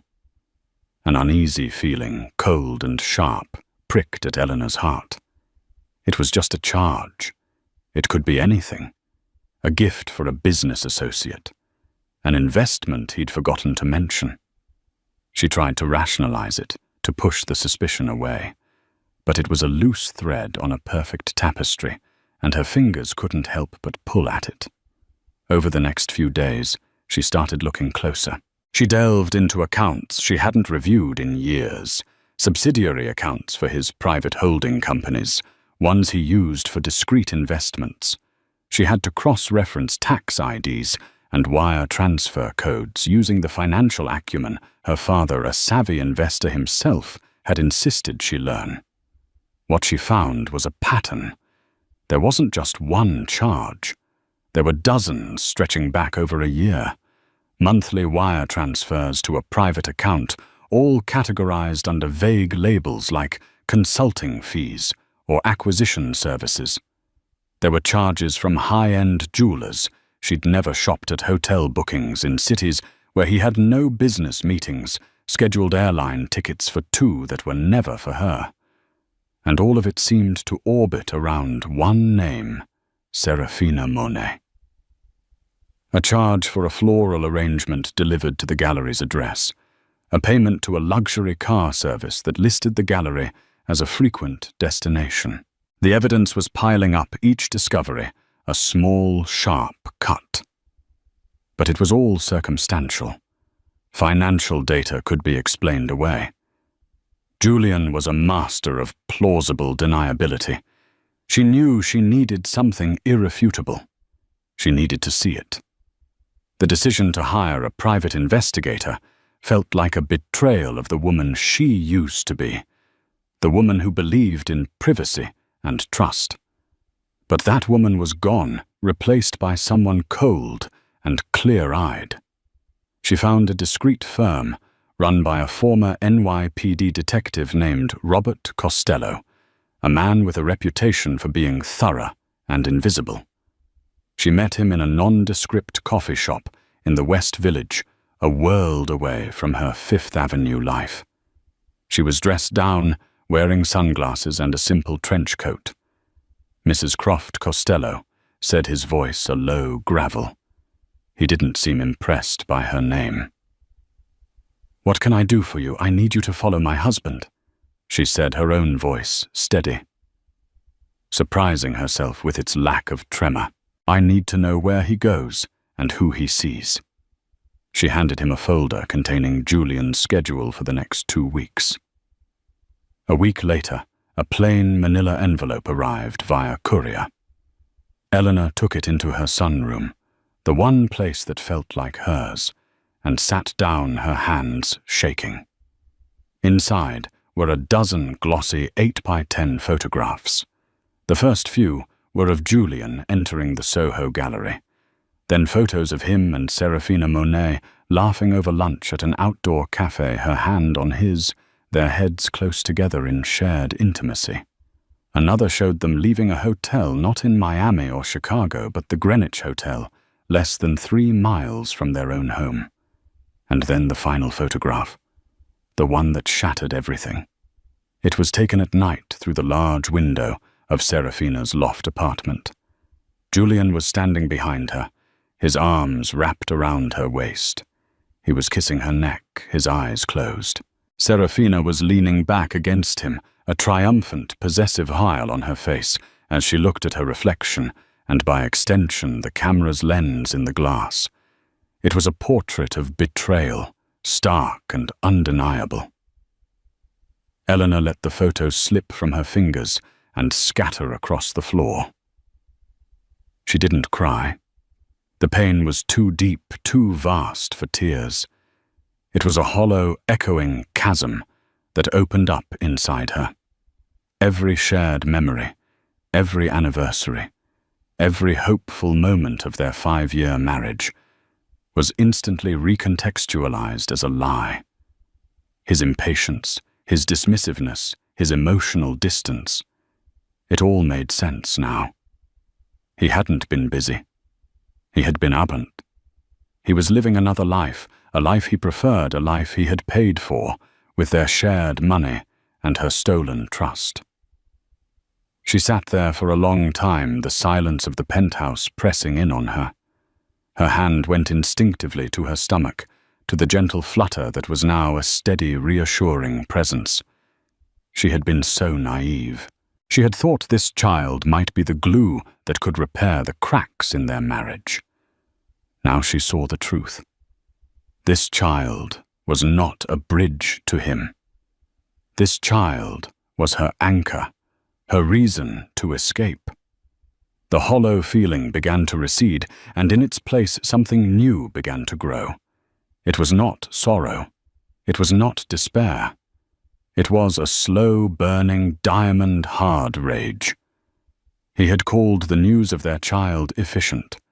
He had reduced the most profound moment of her life to a line item on his legacy's balance sheet. He had stood in this very home, under this roof, and lied to her day after day, while spending their fortune on his secret life. She stood up and walked over to the scattered photographs. She picked up the final one, the image of Julian and Serafina in their embrace. She looked at his face lost in his selfish pleasure, and hers smug with victory. They both thought they had won. They thought she was a fool, a decorative, oblivious wife. They had underestimated her. Everyone had always underestimated her. That was about to become the most expensive mistake Julian Croft had ever made. Eleanor's grief was a crucible. It burned away the soft, forgiving parts of her and forged what was left into something sharp and unbreakable. The next morning, she did not confront Julian. There would be no tearful accusations, no screaming matches. That was the drama he would expect, a scene he could manage, manipulate, and ultimately dismiss. She was done playing scenes in his play. She was going to write her own ending. Her first call was not to a divorce lawyer. It was to Marcus Thorne. Marcus was a legend in certain circles of New York law, a name whispered with a mixture of fear and reverence. He wasn't a family law attorney who specialized in amicable splits. He was a shark, a specialist in forensic financial litigation and the weaponization of complex corporate contracts. He had a particular disdain for the brand of arrogant new money titans like Julian Croft, having once been ruined by one himself early in his career.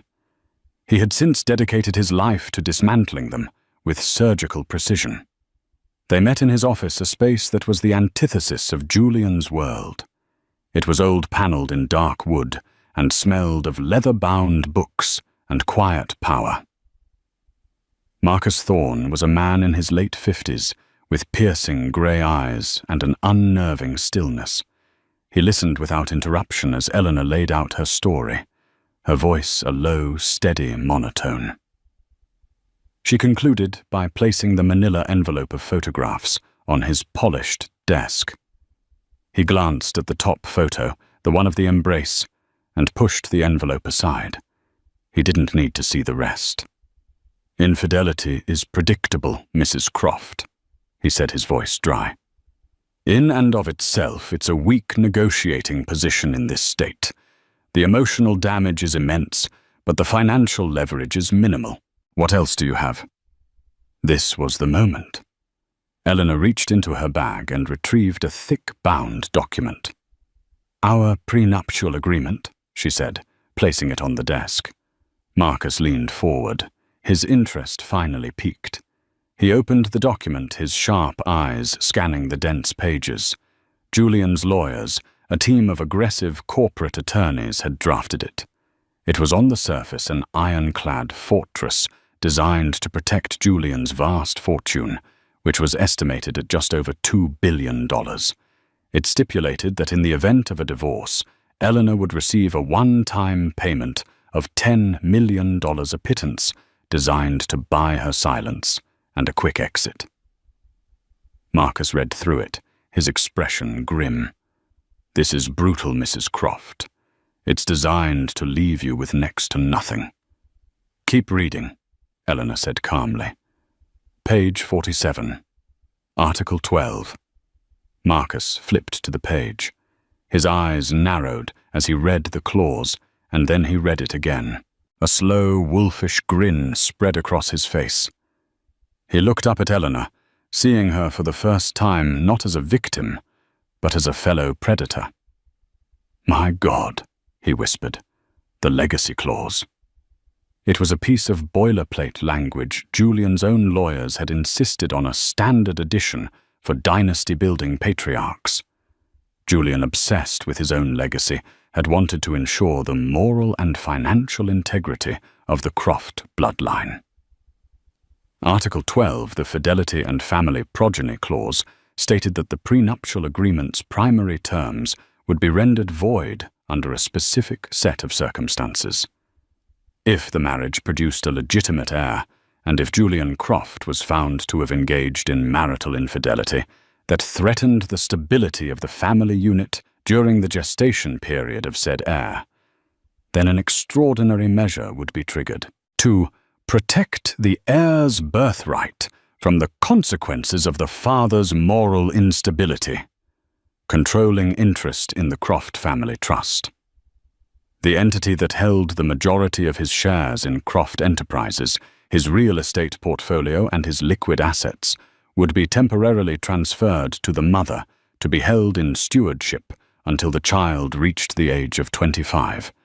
It was designed to protect a dynasty from a philandering father who might squander the family fortune on mistresses or illegitimate children. Julian had signed it with an arrogant flourish, so confident in his own infallibility and his ability to deceive that he'd seen it as a testament to his own patriarchal virtue. He never imagined it could be used against him. He saw it as a shield for his heir. He never saw that Eleanor would be the one to wield it as a sword.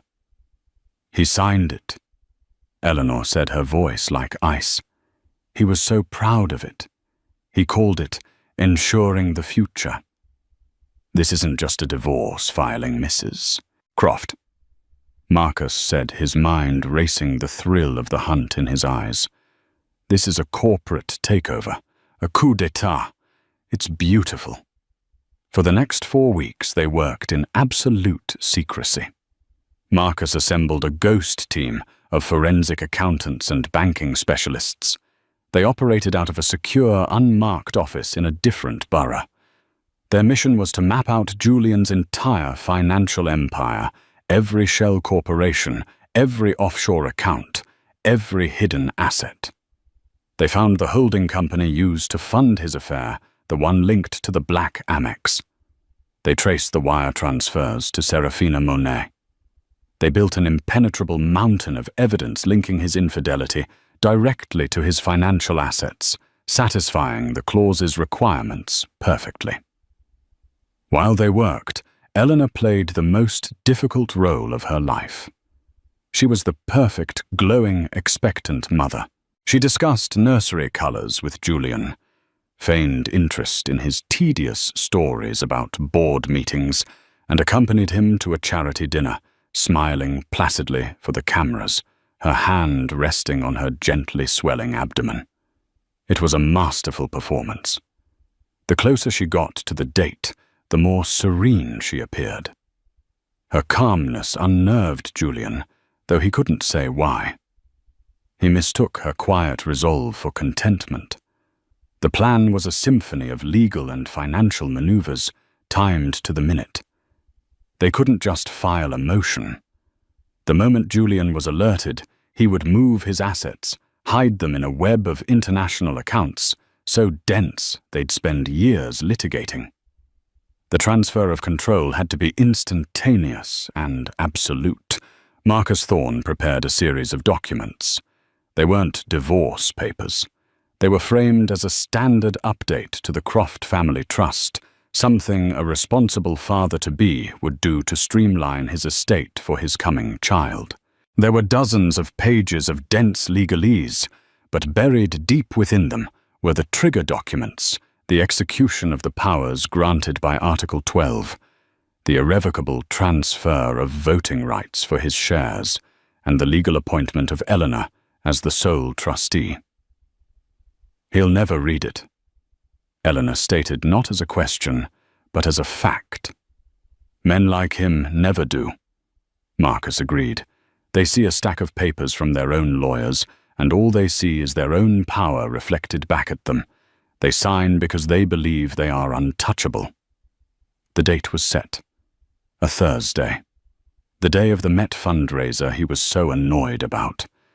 Eleanor knew he would be distracted his mind on the evening's boring pleasantries, and no doubt on whatever plans he had with Serafina for later. The day before, Eleanor went for her obstetrician appointment. She lay in the darkened room, the cool gel on her stomach, and watched the grainy black and white image on the screen. A tiny, perfect spine. A head, the frantic, powerful beat of a tiny heart. Tears streamed down her face, the first tears she had shed in a month. They weren't tears of sadness or anger. They were tears of fierce, protective love. "I'm doing this for you," she whispered to the image on the screen. "You will never be just an asset. You will be safe. You will be free." She was no longer just escaping. She was building a fortress for her child. The day of the signing was a masterpiece of orchestrated banality. The weather was a placid, indifferent blue, the kind of autumn day in New York that feels full of promise. For Julian Croft, the promise was of an evening that would begin with a tedious but necessary appearance at the Met Gala, and end in the arms of Serafina Monet. For Eleanor, it was the promise of liberation.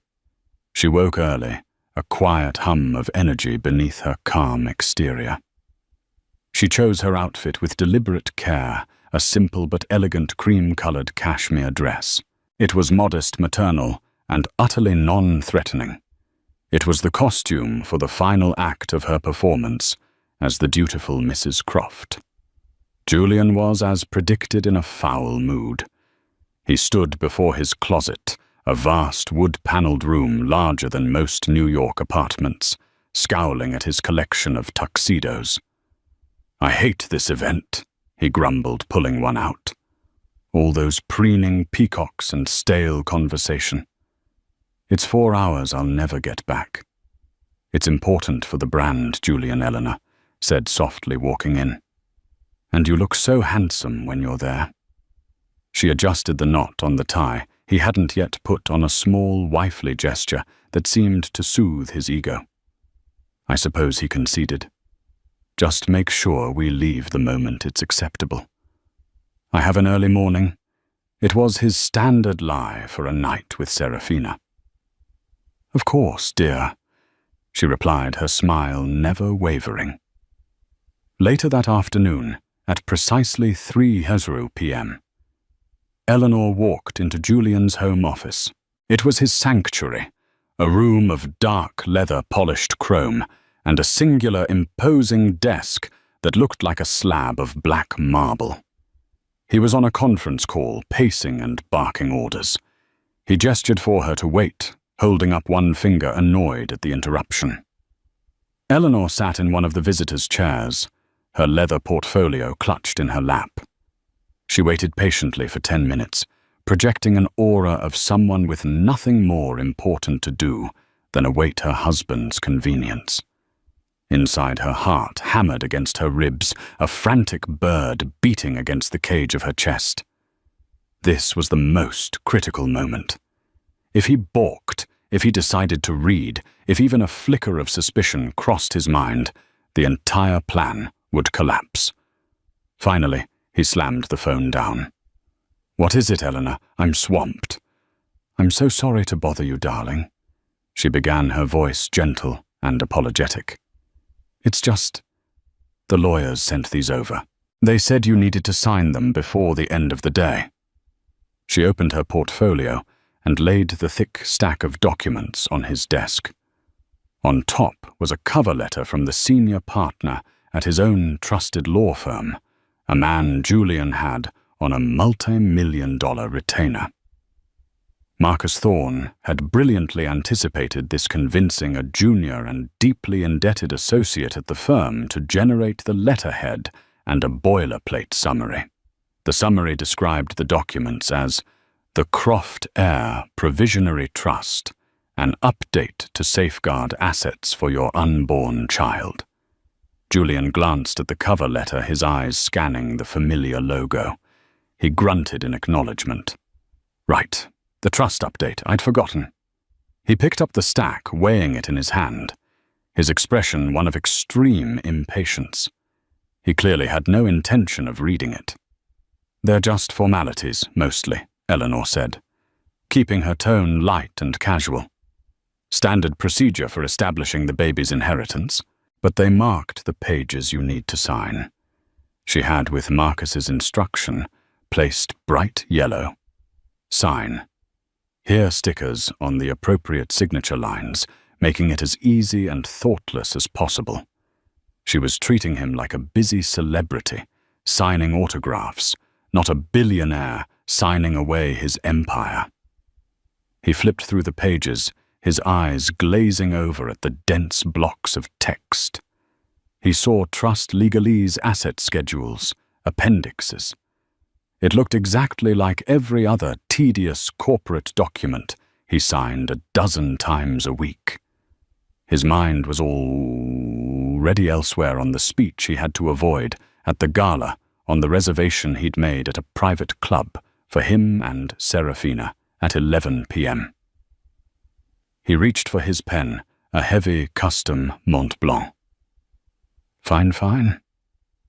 "Where do I sign?" Eleanor stood and leaned over the desk, her scent a subtle, familiar lavender filling the air.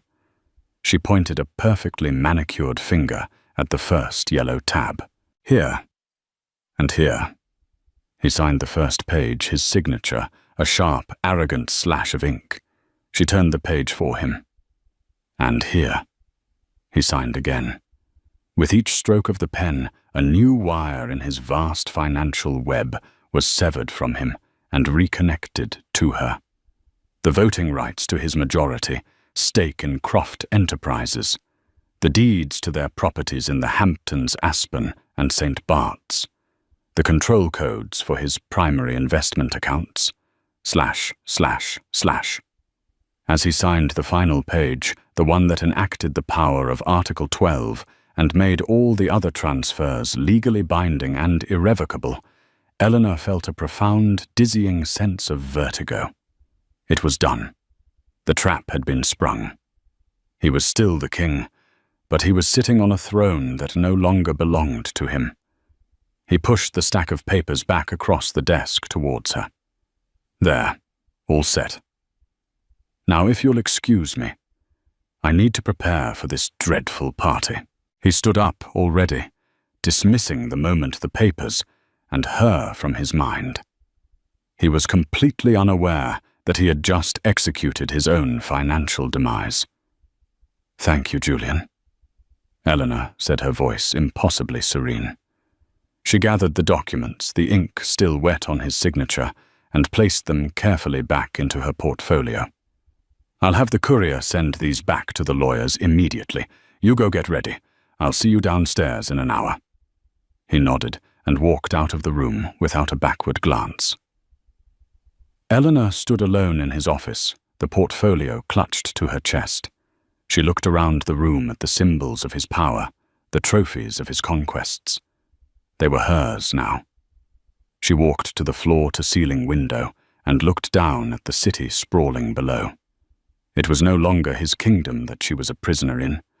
It was her dominion, won not with brute force, but with the quiet, underestimated intelligence of a woman he had never bothered to truly see. A silent, seismic shift had just occurred, and the only person in the world who knew was the one he had wronged the most. The air in the restaurant was thick with the scent of money and ambition. Julian had chosen Aureole, a temple of modern American cuisine in the theater district, for his rendezvous with Serafina. It was a place for celebrating victories, a room where hushed billion-dollar deals were sealed over plates of meticulously crafted food. He had skipped out of the Met Gala at the earliest possible moment, leaving Eleanor to make his excuses, pleading a sudden migraine. The lie had rolled off his tongue with practiced ease. He sat across from Serafina in a plush, secluded booth, the city lights a dazzling backdrop. She was wearing a blood-red dress that clung to her like a second skin, a stark contrast to the sea of muted elegance she knew Eleanor would be wearing. I hate that I had to see you with her tonight. Serafina pouted, swirling a ruby-red Cabernet in her glass, even from across the room, standing there all maternal and smug. It's just for show, you know, that Julian said, reaching across the table to take her hand. His touch was proprietary, reassuring, a necessary evil. But the show is almost over. This was the lie he had been telling her for months, the carrot he dangled to ensure her compliance, the promise of a future where Eleanor was a footnote. Is it Julian? She asked, her dark eyes searching his. Because that belly of hers is getting rather prominent. That he said, leaning in and lowering his voice, is a complication, but it's also an opportunity. It changes the timeline, but the outcome is the same. You and me. To punctuate his promise, he signaled the sommelier. Bring us the 2008 Dom Perignon Rosé. He ordered, not even glancing at the wine list. It was a gesture of casual, immense wealth. At that exact moment, 9:53 p.m., miles downtown in Marcus Thorne's wood-paneled office, Eleanor sat at a large conference table. The signed documents lay before her, now scanned and digitized. Marcus was on a secure line with a senior compliance officer at a private bank in Switzerland. 2 forensic accountants were poised over their laptops, ready to execute a complex series of wire transfers. "The authorization codes are authenticated," Marcus said, nodding to Eleanor. "We are greenlit. We go live on my mark." Eleanor took a deep, steadying breath. Her hand rested on her stomach. This was it. The point of no return. "Mark," she said, her voice clear and strong. Back at Aureole, the sommelier arrived with the champagne. The bottle, a pale, shimmering pink, was presented to Julian for his approval. He nodded curtly, and the cork was eased out with a soft, expensive sigh. As the first drops of pink champagne splashed into Serafina's crystal flute, a team of IT specialists contracted by Marcus executed a digital command. Julian Croft's biometric and password credentials for the Croft Enterprises servers were instantly revoked. The digital keys to his own kingdom were now invalid. The sommelier moved to Julian's glass. As the champagne filled it, a second command was executed. The irrevocable transfer of voting control of his majority shares, authorized by his own signature, was filed electronically with the company's board and the SEC. On paper, he was still the CEO. In reality, he was a figurehead who could be removed at any moment by the new majority shareholder, his wife. Julian raised his glass. The champagne fizzed, the tiny bubbles catching the light. He looked at Serafina, a woman he saw as his vibrant, exciting future. "A toast," he said, his voice resonant with self-satisfaction. "To new beginnings, to a future free of tedious obligations. To us." As their glasses clinked a high, clear note in the restaurant's murmur. The final series of transfers began. Liquid assets, hundreds of millions of dollars in cash stocks and bonds, were moved from accounts controlled by Julian into new trust accounts controlled solely by Eleanor. The titles for the properties were legally transferred. The credit lines he used to fund his lavish lifestyle, including the black Amex in Serafina's wallet, were frozen pending review by the new account controller. He took a long, satisfying sip of the champagne. It was crisp, complex, with notes of strawberry and smoke. It tasted to him like victory. He was a master of the universe, celebrating another successful manipulation, another perfectly managed duality. He was toasting his own brilliance, his power, his ability to have everything he wanted. He had no idea he was drinking to his own ruin. He was celebrating at his own wake and didn't even know he was the corpse, while he savored the taste of expensive wine and the company of his mistress. The empire he had built. The fortune that defined him was being systematically and legally dismantled in complete silence. The entire structure of his life had been demolished, and he was sitting in the rubble, admiring the view, completely oblivious to the fact that nothing he was looking at belonged to him anymore. The toast was a perfect final monument to his own spectacular arrogance. The first tremor of Julian's collapsed world came not as a roar, but as a whisper of digital embarrassment. After the lavish dinner, after more champagne and whispered promises, he reached for his wallet to pay the bill. He handed the waiter his personal Centurion card, the legendary black card that was his ultimate symbol of unlimited power. A few moments later, the waiter returned his expression, a careful mask of professional apology. "I'm very sorry, Mr. Croft. The card has been declined." Julian stared at him. "That's impossible." "Run it again." "We have, sir, 3 times. Perhaps there is another card you'd like to use." A flush of irritation crept up Julian's neck. He pulled out a platinum visa from another bank. "Try this one." The waiter returned again, his face even more pained. "My apologies, sir. This one as well." Serafina watched her smile tightening. The glamour of the evening was evaporating under the harsh fluorescent light of a financial problem. Julian, flustered and furious, pulled out his phone to call the bank's private concierge line. He was put on hold. The triumphant master of the universe was now listening to tinny hold music like any other mortal. Finally, a nervous-sounding junior agent came on the line. "Mr. Croft." "Yes, I see the issue. There appears to be a hold on all your personal accounts. A directive was issued from the primary trustee." "I am the primary trustee," Julian hissed into the phone. "Our records show a change in trustee status, effective as of 9:53 p.m. this evening, sir.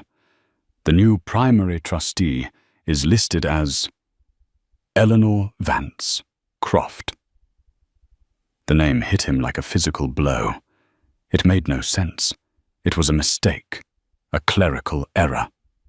He ended the call, threw enough cash on the table to cover the bill, one of the few times he'd carried that much, and stormed out of the restaurant, Serafina trailing behind him, her expression now one of cold assessment. "What was that about Julian?" she asked as they stood on the curb, the city air suddenly chilly. "It's nothing. A bank error," he snapped, trying to access his Croft Enterprises corporate account on his phone to summon his driver. Access denied. He tried again. Invalid credentials. Panic, an emotion he hadn't felt since he was a young man clawing his way up, began to snake its way into his gut. He hailed a common yellow cab, a humiliation in itself. During the tense, silent ride to Fifth Avenue, he frantically tried to call his CFO, his lawyer, anyone. All his calls went straight to voicemail. It was as if he had been digitally excommunicated from his own life. When the cab pulled up to his building, the final devastating blow landed. He strode towards the grand entrance, but the doorman, a man who had greeted him by name for years, stepped forward to block his path, his face a picture of misery. "I'm sorry, Mr. Croft. I can't let you up." "What the hell are you talking about, Michael? I live here. My instructions are clear, sir. From the new primary leaseholder. Mrs. Croft, you're no longer listed as a resident." This was it. The moment the fog of denial was blasted away by the brutal light of reality. This wasn't an error. This was an attack. This was a coup. Serafina, who had been watching this all unfold, took a slow step back. The man she had attached herself to, the titan of industry, the font of unlimited resources, was being locked out of his own home. His power had vanished. She saw him not as a lover, but as a stock that had just crashed to zero. "Julian," she said, her voice devoid of any warmth. I think I should go." She didn't wait for a reply. She turned, hailed another cab, and disappeared into the New York night, taking his illusions of a shared future with her. Julian was left alone on the sidewalk, the city lights that once seemed to celebrate him, now mocking his powerlessness. Humiliated and enraged, he finally got a text message. It was from a number he didn't recognize. "Your belongings have been packed and sent to a storage unit in Queens. The address will be forwarded to you. Here is the number for a hotel I've booked for you for the next week. After that, you are on your own. A letter is waiting for you with the concierge. E." He stumbled into the lobby where the concierge silently handed him a thick cream-colored envelope bearing the elegant VC monogram. He tore it open. Inset in Eleanor's perfect looping script was a multi-page letter. It was not emotional or angry. It was a calm, detailed, and devastating summary of his ruin. It outlined his infidelity, referencing dates and locations from the private investigator's report. It explained in clear, simple terms the function of Article 12 of their prenuptial agreement, the clause he had never bothered to read. It informed him that she had assumed full control of the Croft family trust, and by extension, the company and all their assets, to protect the birthright of their unborn child from a father of compromised judgment. The letter ended with a final soul-crushing paragraph. You once told me that my pregnancy was efficient and good for the brand. You were right. It has proven to be the most efficient business transaction of my life. You saw our child as an heir to your empire. Instead, this child has become the instrument of my liberation and your downfall. You underestimated me, Julian. You saw me as another beautiful object you owned. You will find that of all your acquisitions, I was the only one that had a mind of its own. Do not try to contact me. All future correspondence will be through our lawyers, or rather, my lawyers, and whomever you can afford to hire.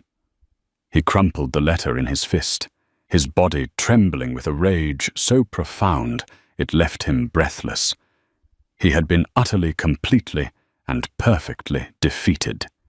He had been dismantled not by a corporate rival or a market crash, but by the quiet, unassuming woman he had relegated to the background of his life. She had used his own arrogance, his own legal documents, and his own child against him in a maneuver so brilliant and ruthless it was something he would have admired in an enemy.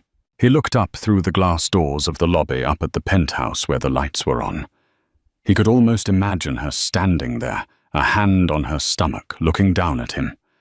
Eleanor Vance Croft, the curator of his life, had just curated his spectacular destruction. He had nothing left but the expensive clothes on his back and the bitter taste of champagne in his mouth. He had toasted his future, never realizing he was already a ghost of the past. And so Julian Croft's world ended, not with a bang, but with a quiet signature and the pop of a champagne cork. It's a chilling reminder that the greatest threats often come not from our declared enemies, but from the people we underestimate the most. Eleanor's story is one of incredible strength, a transformation from a silent partner into the architect of her own justice. It leaves us with a powerful question. Is this a story of cold-hearted revenge, or is it a story of radical self-preservation?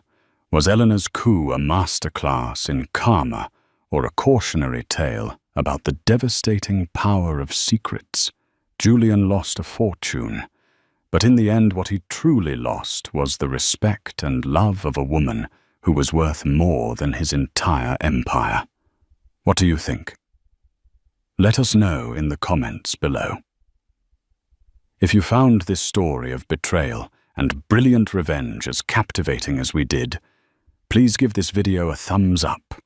Share it with someone who loves a story of epic karma, and make sure you subscribe to our channel and hit that notification bell. You won't want to miss the next real-life drama we uncover.